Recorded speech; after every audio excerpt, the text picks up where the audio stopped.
Good evening, everybody. Since you all have your local meteorologists that are doing a great job covering this storm, we're not going to do a weather forecast. We're just going to go straight to the information that you need, and when we're all done, if you have any questions, we'll be glad to answer any of those. So first of all, as I think most of you have reported, Duval County schools are going to be closed on Wednesday because of the expected icy conditions. And when that decision was made, that sort of went down the line. City offices, emergency operations centers partially activated. All City of Jacksonville offices will be closed on Wednesday. We'll have only essential personnel that are there. We're obviously concerned about having people on the roads, as all of you I know are as well in these conditions. Essential personnel will report for duty before conditions deteriorate, and non-essential personnel will be home on administrative leave. City Council committee meetings that were scheduled for tomorrow morning are going to be rescheduled for Thursday when we're expecting much better conditions. At the beaches, offices for Jacksonville, Neptune, and Atlantic Beach will have a delayed start and open at 10 a.m. on Wednesday. Baldwin Town Hall will be closed on Wednesday, and the Baldwin Senior Center will be closed for the rest of the week. The Fourth Circuit Court, they are only going to have first appearance. Beyond that, it will be essential personnel only there as well in Duval, Clay, and Nassau counties. State Attorney's Office, same. They'll be closed as well on Wednesday. There will not be any Zoom hearings. Additional offices that we have heard from, property appraiser, tax collector, supervisor of elections, public defender's office, clerk of courts, all closed on Wednesday. We have opened 2 additional warming centers. You know, we've had the warming centers that have basically been open since we started this sort of crazy cold snap, but we've opened 2 more for Tuesday night. Given the expected weather impact on the west side of Duval County, and in a few minutes, Chief Ayuba is going to come up and tell you more about those locations, the operation hours, and what to bring with you. As far as trash pickup is concerned, the landfill is going to be closed on Wednesday, so all trash pickup scheduled then will be rescheduled for Saturday. Road safety. This is probably the most important thing I'll say tonight. The safest place to be, obviously, is at home. We're expecting the weather to start deteriorating as we get later into the night, and then overnight into early tomorrow morning. We're most concerned about ice on the roads. I don't know how many of you, most of you look very young, but I don't know how many of you were around in 1989, but I can tell you I still have PTSD from that experience. So we definitely don't want to see you on the roads having a bunch of slow motion accidents or worse. So please encourage everybody at home to stay off of the roads. The Florida Department of Transportation will be pre-treating state bridges to stop ice from forming. The city's Public Works Department has crews ready to respond to icy conditions encountered on city roads or bridges. So what you'll want to do, as we always tell you in any sort of storm situation, is please just call 630-CITY if you have an issue that is not emergent. The call center will be staffed overnight starting at 10 p.m. tonight and go through 5 p.m. Tomorrow. If citizens encounter icy road conditions or down power lines, they should report again to 630-CITY. JTA will have normal operation hours on Tuesday. Services will start at 9 a.m. tomorrow unless it's not safe to do so, and non-essential employees will work remotely. JTA is providing transportation to the warming centers free of charge. So anybody that needs to get to one of the warming centers, the buses are going to be running as long as it is safe to do so. Buses have detours around bridges, so the routes are not impacted. Jacksonville, JAA, due to expected icy conditions, Jacksonville International Airport is actually going to cease airfield operations at 8 p.m. tonight. I know that during the hurricane season, we would tell you check with your airlines because they'll run as long as the airlines are still running. They're still running flights. But when it comes to ice, here we are simply just not really prepared to deal with it. And so out of an abundance of caution, the airport has decided to just go ahead and close. They plan to reopen at noon on Wednesday, when conditions should start to rapidly improve, as long as it's safe, obviously, to do so. Cecil, Craig, and Hurlong airfields will cease operations as well at, they did that at 5 p.m. today, and they will have the same scenario as the airport. JEA's downtown headquarters customer solution center will be closed on Wednesday. Customers can manage their accounts at jea.com or by calling 904-665-6000. Electric and water crews are out and ready to respond to any outages that we may have from this scenario. Hopefully we won't have too many. JEA will not disconnect any customer services due to non-payment tomorrow. We recommend customers protect their pipes by dripping outside and indoor faucets in a steady stream to prevent pipes from freezing.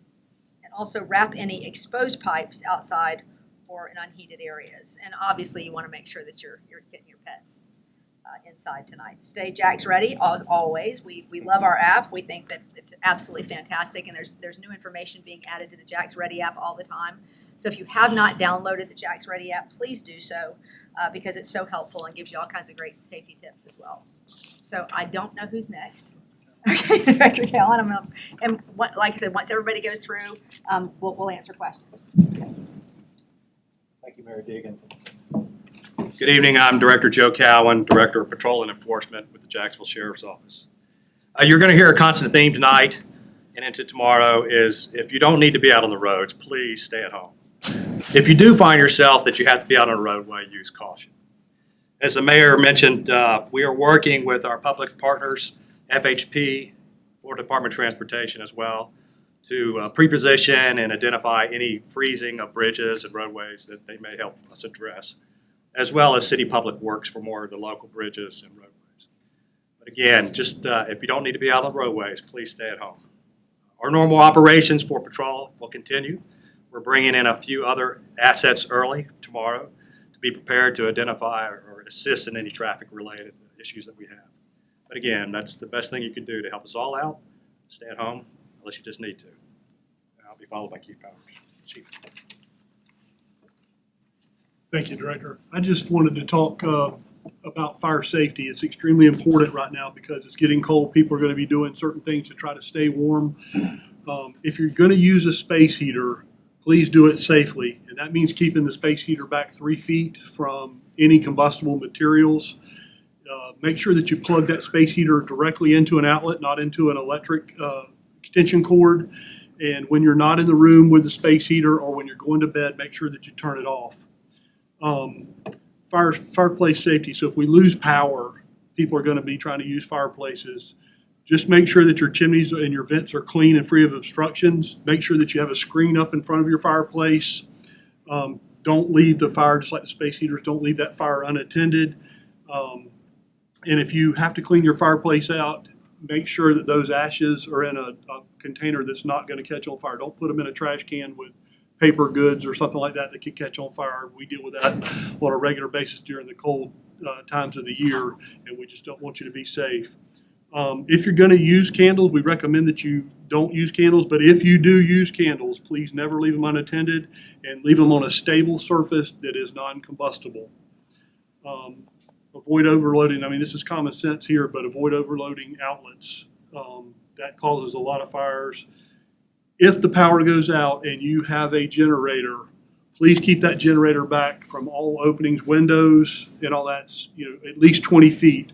Do not put a generator inside because that generator is generating not only power, but it's also generating carbon monoxide. And carbon monoxide obviously is a silent killer. Be prepared for power outages should some of these frozen limbs fall on the power lines that JEA's already talked about. And the most important thing you need to have is a safety plan. Create a safety plan with your family before something happens so you have a meeting point out front. And when you leave the structure, don't ever go back inside. Okay, and with that, I'll turn it over to Director Ayub. Good evening. So with the expected impacts from this dangerously cold weather, we have expanded our Women's Center contingency plan to address the needs of our community. So 3 City of Jacksonville Women's Centers will be open from 9 p.m. tonight till noon tomorrow to the residents that do not have access to adequate heat.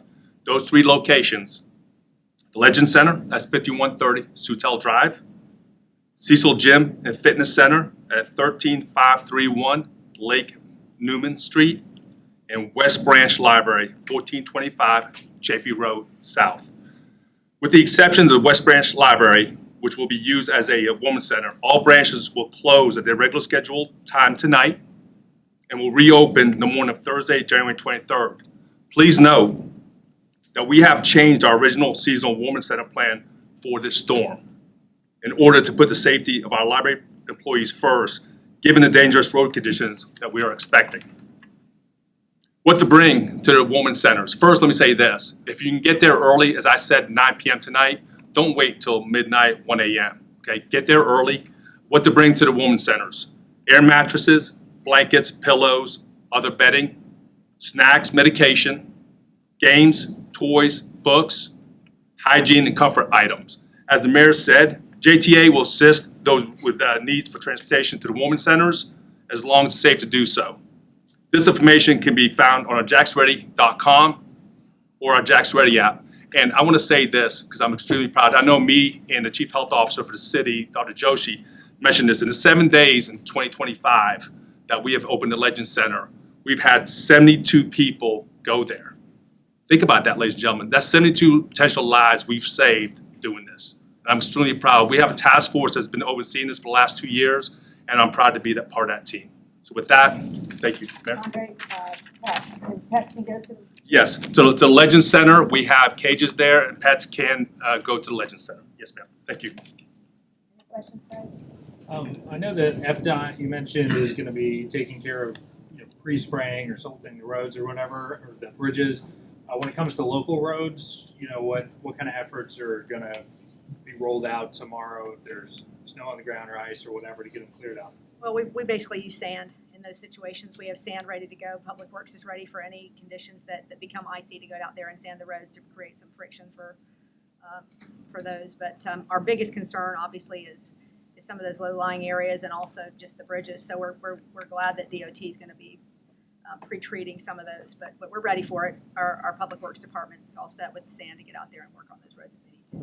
What is the protocol to close bridges? We have a lot of viewers concerned about the bridges closing during this time. I don't believe there is any plan to close the bridges. We're not expecting, I don't believe, when to be a situation. That's usually why we would close the bridges. If the ice got crazy, I guess we could, but I don't think we're expecting that. But we are asking people to stay off the roads. I mean, that's really the biggest thing. If our police officers out there for some reason see some things going on and they believe that it's appropriate to close the bridges, they'll close the bridges. But there's not a criteria beyond wind that I know of to close the bridges. Okay. You mentioned, back in 1989, the last time we had a big snowstorm.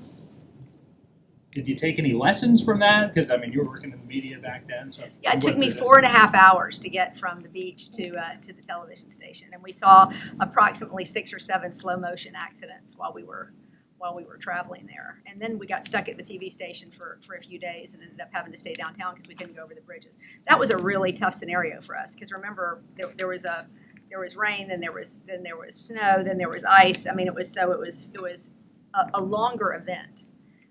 We're not expecting quite that level of event here. But you don't know yet what you don't know. So I guess that's really the thing. We don't deal with these things very often. This hasn't happened in a quarter of a century. So we know one thing, and that is that we don't do very well when we try to drive on icy roads here in Jacksonville. So that I can take from that experience is if I didn't have to get in the car, I darn sure wouldn't, because I can't count the number of times on that one journey that I just sort of felt my car slide and had no control over it and just fortunately didn't hit anybody. So it's a tough thing to drive on ice here for us. We're just not very skilled at those things. And obviously we don't have snow plows, we don't have salt, we don't have those things because we don't deal with those things very often. But that's why we're just asking people to stay off the roads if they can. Ms. Mayor, y'all are very experienced with tropical storms, obviously hurricane season, but 7 days that the Legend Center has had open for cold weather, extreme cold. As y'all are doing the planning for this, do y'all look and see whether there's equipment that it would be nice to have that we don't have? Snowplows, de-icers, that kind of stuff? Yeah, Is there any investments you think the city should make in preparation for these type of events? I think DOT has some of that stuff, and I think I just don't think it's something that we're going to deal with here often enough to invest in any big heavy equipment probably. I know that I think the governor mentioned that there were snow plows they have in the Panhandle, which is wild to think about. But so I expect we could have access to those things if we really saw a big event coming. But I don't know that we would invest in that. Can you just talk about the other parts of Florida? They got all that snow. It's kind of nice, right?